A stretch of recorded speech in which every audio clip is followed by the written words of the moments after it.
In a quiet suburban town where every house had a neatly trimmed lawn and white picket fences, there was a growing whisper about strange visitors seen late at night. These were no ordinary visitors, they were the black-eyed children, figures shrouded in mystery and fear. It was a chilly autumn evening when David, a local teacher, first encountered them.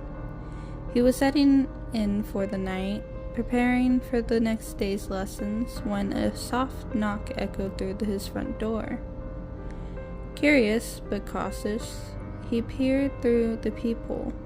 There, on his porch, stood two children, one boy and one girl, dressed in outdated clothing. Their appearances seemed normal at first glance, but David couldn't shake the feeling of unease that settled in his chest.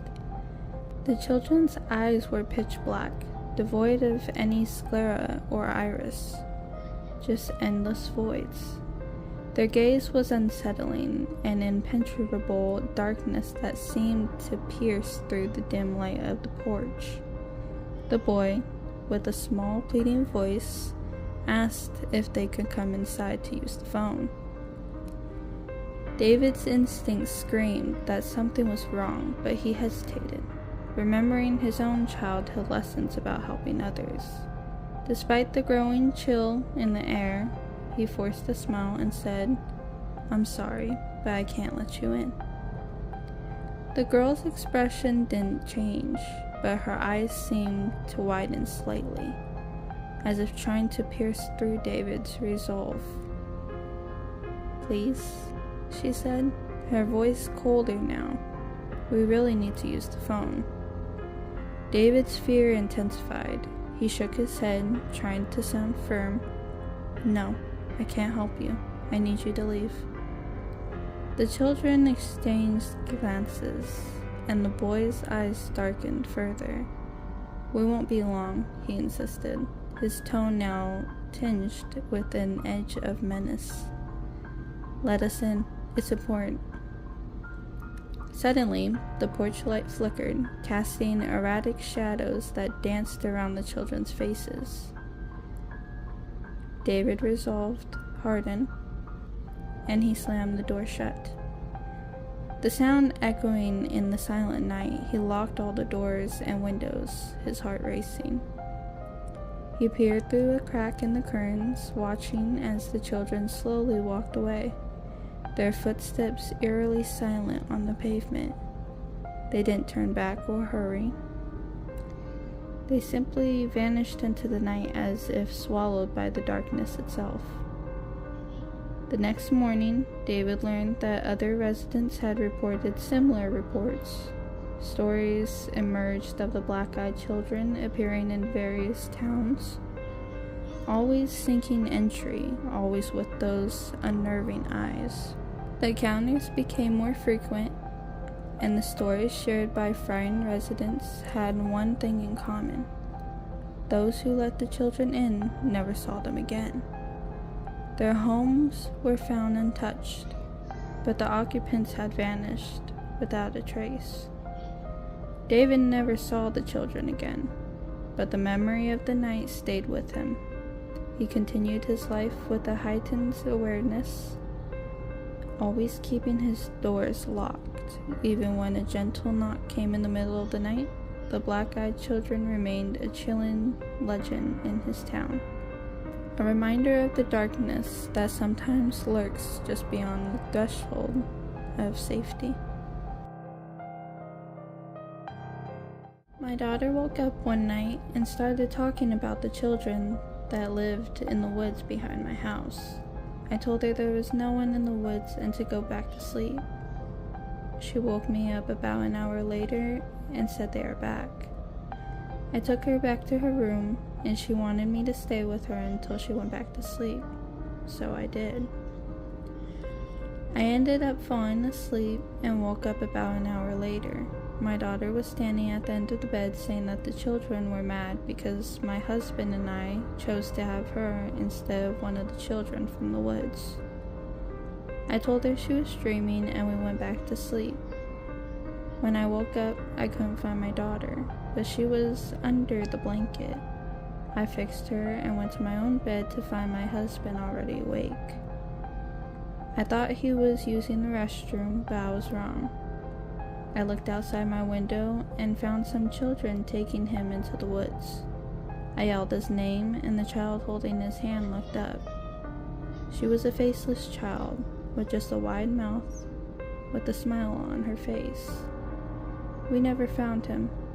I can still hear the children laughing and playing in the woods behind my house. It's been 20 years since.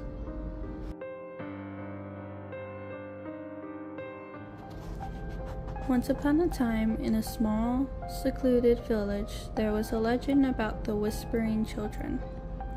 It was said that every 50 years, a group of children would appear out of nowhere, looking perfectly normal, but harboring a mysterious and unsettling secret.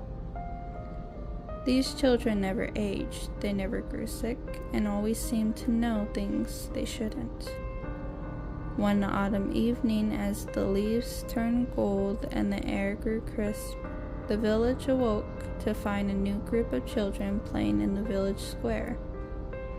They were dressed in old-fashioned clothing, and their laughter echoed through the streets like a haunting melody. Though they appeared cheerful, their eyes held an eerie depth, and their smiles seemed too wide. The villagers were intentionally charmed by the children, though they couldn't shake the odd feeling of dread. It wasn't long before unsettling things began to happen. Pets went missing, strange shadows flitted across the walls at night, and whispers of forgotten secrets filled the air. A group of brave villagers decided to investigate the children, hoping to uncover the source of growing unease. They followed the children one night, noticing that their laughter stopped abruptly at the stroke of midnight. The children walked in unison towards the edge of the village, where an ancient, overgrown cemetery lay hidden in the woods. At the cemetery, the children gathered around an old, crumbling mausoleum as the villagers watched from behind a thick curtain of trees. They saw the children form a circle, holding hands. They began to chant softly in a language no one recognized, and the ground beneath them seemed to shimmer with an otherworldly light. Suddenly, the villagers realized what they were witnessing. The children were not just playing, they were performing an ancient ritual. Their purpose was to gather the souls of the living to join the ranks of their eternal playmates. The whispers in the village had been the souls of those who had disappeared over the years, drawn by the children's enchantment. With this revelation, the villagers knew they had to act quickly. They approached the mausoleum and disrupted the circle, breaking the spell. The children's laughter turned to wails of fury, and they began to fade. Their figures became translucent as they struggled to maintain their presence in the living world. As dawn broke, the children vanished, leaving behind only the eerie silence of the cemetery. The villagers, relieved but deeply shaken, understood that they had narrowly escaped a fate similar to those who had come before them. The village returned to normal, but the tale of the whispering children became a cautionary legend passed down through generations. Whenever autumn arrived and children played too close to the cemetery, parents would whisper a warning to be wary of those who seemed too perfect and too joyful, for they might just be a part of the haunting story of the whispering children. In a quiet suburban town where